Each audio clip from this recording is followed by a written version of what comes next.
Catch and release, always, with Bob Maindelle. Always, always, always. That's the best practice. Yep, gotta take care of what we got. Absolutely, you do. Good Lord gave it to us. We got to give back. That's what you do, Bob. You give back.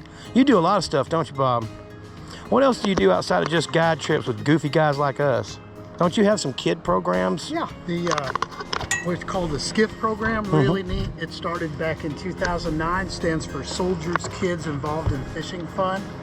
And anytime a man or woman in the military is away from their kids because of duty, whether it's a long deployment or they get sent to another post for a military school, anything that separates them from their parents, will take those kids out fishing about 3.5 hours on Belton or Stillhouse by boat, and we'll provide that to those kids at no charge.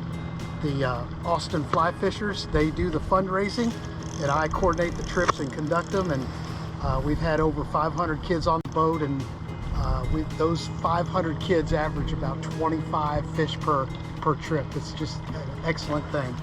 Really enjoy to do that. So. Wow. Is this all white bass fishing you're doing with these young men and women? Everything. We'll fish for catfish, white bass, sunfish up in the shallow water, largemouth bass, whatever.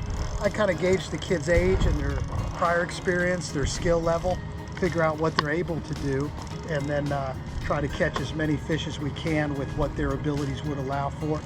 And so usually it's a combination of sunfish up shallow and white bass out deep. So. Cool. I understand that you also had a program with Belton Lake, and forgive me, I don't remember the program that you were helping with, but it was about stocking Belton Lake. Yeah, it's called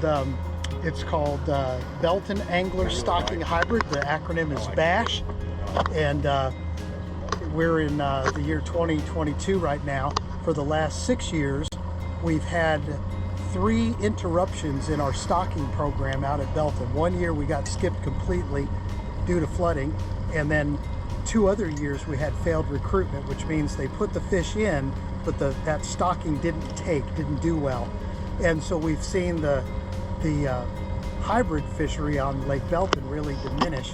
And so BASH was aimed at helping local anglers come together, pool our resources, and set aside a pot of money so that we could purchase hybrid striped bass fry from a hatchery in Arkansas if and when Parks and Wildlife was unable to produce enough to stock and provide Lake Belton with a full stocking. So this year, fortunately, we got 2.2 million hybrid stock and didn't have to spend any money doing it because Parks and Wildlife was successful in their own stocking effort. So we'll just roll that money forward, and in the future, if we ever fall short, then we'll have the funds to do that with. So, excellent. you on, Jim? Yeah. Super. And there you go.